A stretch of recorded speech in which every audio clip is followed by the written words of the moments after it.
les réactions de Guillaume Jean, entraîneur des trois quarts du SU Agen.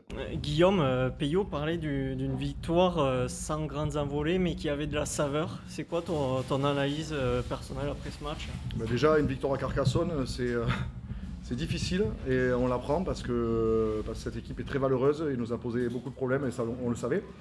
Donc prendre 4 points ici, c'est très positif. Après, bien sûr, comme tout le monde l'a vu dans le contenu, il y a bien sûr des choses encore à travailler. On n'est qu'en début de saison.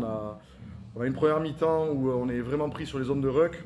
On était alerté là-dessus parce que Carcassonne pose beaucoup de problèmes à beaucoup d'équipes dans ce secteur-là. Et je crois qu'on perd 8 ballons en première mi-temps dans cette zone-là en voulant jouer dans leur camp.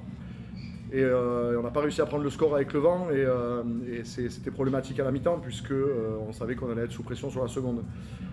Malgré ça, on a eu quelques envolées quand même, je ne suis pas totalement d'accord avec toi, sur la deuxième mi-temps. On a eu quelques possessions justement qui ont duré un peu plus. Et c'est grâce à ça, on a eu plus de ruck rapide, un peu plus de jeu debout. Ça nous a permis justement de les breaker un peu plus et de les mettre un peu plus sous pression et de prendre le score. Alors qu'en étant contre le vent, ce n'était pas quelque chose d'aisé. Voilà. Après, la fin de match n'est pas maîtrisée de notre part. On a 2 touches à 5 mètres qu'on perd, on se retrouve très vite à 5 mètres de notre ligne. On arrive à s'en sortir en récupérant les ballons, mais on s'en sort très très mal. Et on reste sous pression jusqu'à cet essai qui est refusé. Et jusqu'au dernier ballon, on tremble parce qu'on a manqué de maîtrise clairement sur cette gestion de fin de match. Quels ont été les mots à la mi-temps? Tu fais la première mi-temps avec le vent, un point d'avance, être très sanctionné. Qu'est-ce que vous avez dit aux joueurs pour justement... Parce que c'était mieux après sur l'entame de la deuxième. Ouais, qu'il fallait pas s'affoler parce que les joueurs commençaient à s'agacer. Ils étaient un peu frustrés de leur mi-temps justement parce que on connaît le contexte du vent pour et du vent contre. Et bien sûr un peu de frustration parce que tu tombes qu'à un point au score à la mi-temps. Donc tu te dis que la deuxième mi-temps va être compliquée. On a essayé de calmer tout le monde, de ne pas s'affoler et de surtout régler ces zones de ruck parce qu'on savait que si on pouvait tenir le ballon un peu plus que ce qu'on a fait sur la première mi-temps, on pouvait leur poser des problèmes en les déplaçant. Chose qu'on a réussi à faire par moment sur la deuxième mi-temps. Donc voilà, le leitmotiv c'était surtout de ne pas paniquer, de rester un peu plus froid dans nos têtes.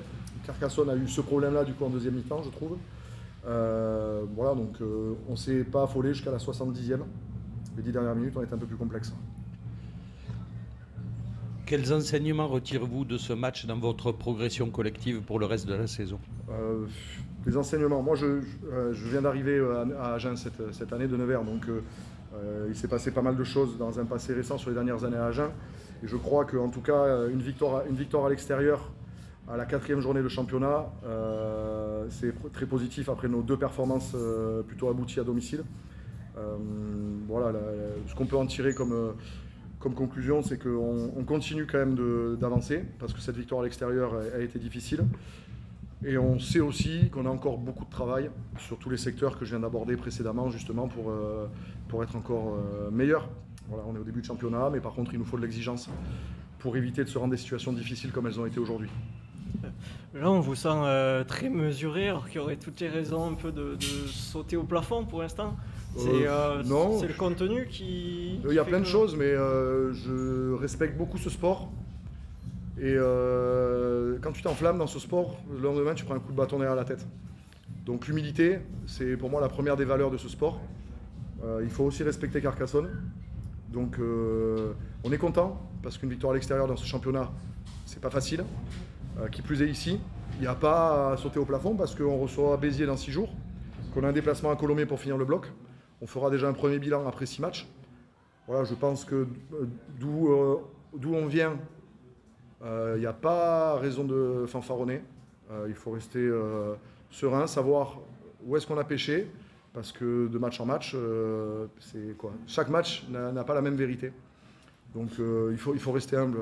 C'est un sport, on le connaît trop pour s'enflammer. C'est pas possible. Ouais, ça vous donne pas envie de regarder plus haut pour l'instant encore? On est à la J4, tu peux pas regarder plus haut dans ce championnat, il faut se calmer.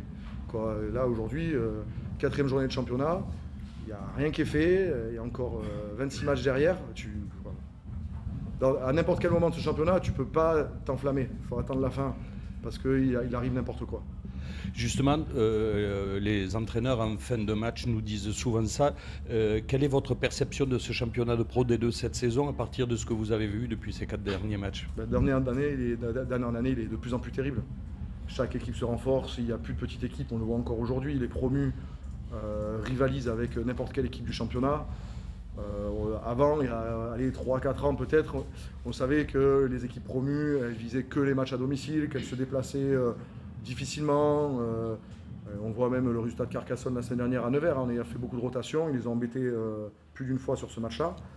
Et la différence aujourd'hui, elle est là, c'est que les pronostiqueurs, je ne sais pas ce qu'ils font, mais c'est un championnat qui est très difficile à pronostiquer parce que n'importe quel résultat, il y a des choses qui sont très très surprenantes. Et aujourd'hui, ce championnat il est terrible. Tu ne peux pas te relâcher, j'en reviens à la question précédente. Le moindre relâchement, tu le pécaches. Donc il faut rester avec cette optique de travail, de progresser, parce que c'est ce qui fait avancer.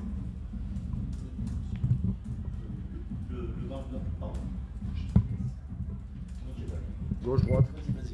L'apport du banc a été déterminant. À la 46e, il y a un appel d'air de 6 joueurs qui quand même vous booste quand même sur ce... Ouais, tout à fait. Après, aujourd'hui le rugby, ça se joue à 23, ça se joue plus à 15 joueurs comme à une certaine époque. Des fois, des joueurs ont du mal à l'accepter, d'être sur le banc, mais en tout cas, un match de rugby aujourd'hui, on a besoin de tout le monde avec chacun son rôle, qui débute le match ou qui finisse le match. Et en tout cas, ils ont répondu aux attentes. Mais totalement, et c'est ce qu'on attend de chaque banc à chaque fois. C'est pas toujours le cas, mais il faut comprendre que ce sport, il se joue avec 23 voire 40 joueurs qui préparent le match toute la semaine. Et en tout cas, les 23 qui sont sur le terrain sont tout autant importants du 1 au 23. Et on l'a vu aujourd'hui, notre banc est effectivement de toute façon, mais même à plus que ça, moi même à 40 je dirais, parce que tout le monde travaille la semaine pour la performance. Mais c'est vrai que le banc est primordial. Comme tu le dis, il faut rester humble. Malgré tout, quand on regarde le classement, après 4 journées, pour travailler, c'est quand même mieux. Je peux pas te dire le contraire, que c'est pas plus confortable d'être en haut que d'être en bas après 4 journées. Ça c'est une certitude. Mais comme je te dis, la vérité d'aujourd'hui, après 4 journées, je suis très très mesuré. Ça apporte de la confiance, c'est ce que je veux dire. Mais exactement. Au quotidien, tu valides certaines étapes dans ta préparation, tu valides certaines choses que tu proposes, tu valides plein de choses. Je garde de la mesure. Je préfère, je suis quelqu'un de mesuré, je préfère ça, tout en étant conscient que notre performance, c'est une bonne performance au niveau comptable, parce que je le répète, c'est très difficile de venir gagner ici. On est qu'à la J4, il faut raison garder, se focaliser maintenant sur le match de Béziers, qui est jeudi, parce que c'est une semaine à 6 jours encore. On a beaucoup de pépins, beaucoup de fatigue, il faut régénérer tout ça, donc ça nous pousse aussi à l'humilité. Il y a de la casse justement encore ou pas? Oh là, je peux pas te dire clairement ce qu'il en est, mais on voit de la fatigue. Il y a des mecs qui ont enchaîné parce qu'on a eu quelques bobos sur certains postes.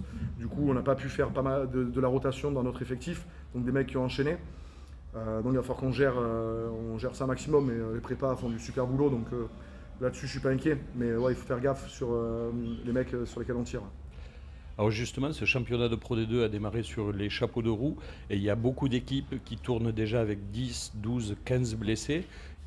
Comment vous faites pour gérer tout ça, pour tenir une saison complète? Parce que comment on fait? Tu as les choses que tu ne peux pas maîtriser, sur la blessure elle-même, sur les chocs, etc. Et après, tu as ce que tu peux maîtriser en termes de récupération, de régénération, de rotation d'effectifs par poste. Voilà, tu as des postes plus ou moins limités, d'autres où tu as un peu plus de profondeur d'effectifs. Ouais, il faut que nous, en tout cas, on a une vision globale sur le bloc de match, sur et nos déplacements et nos réceptions, en essayant de garder un maximum de fraîcheur sur les joueurs disponibles. Après, tu as des aléas, toutes les équipes sont confrontées à son lot de blessures, on en fait partie. Après, c'est notre travail aussi en amont sur la prévention, sur toutes ces choses-là qui permettent d'éviter certaines blessures. Mais il y en a certaines, tu ne peux pas les éviter. C'est un peu la fatalité et ça, tu ne le maîtrises pas. Juste, on a vu que vous avez amené Omar Essio dans le groupe. Il y a le grand retour à la compétition pour Sio notamment, ça approche. Ouais, en tout cas, il s'est entraîné toute la semaine avec nous. C'était important que ces deux nouveaux joueurs goûtent un petit peu à notre préparation d'avant-match, à nos échauffements d'avant-match, à tout ce qui fait quand tu es nouveau joueur de t'intégrer rapidement dans un groupe. C'était important pour nous de les prendre avec nous. Je ne peux pas te dire s'ils joueront le match prochain ou pas, mais en tout cas, ils sont aptes à jouer. Rugby 6 mois, ils sont aptes à jouer. Peut-être avec quelques manques de repères, mais en tout cas, ils sont aptes. merci beaucoup. Merci à vous. Bon retour. Merci beaucoup.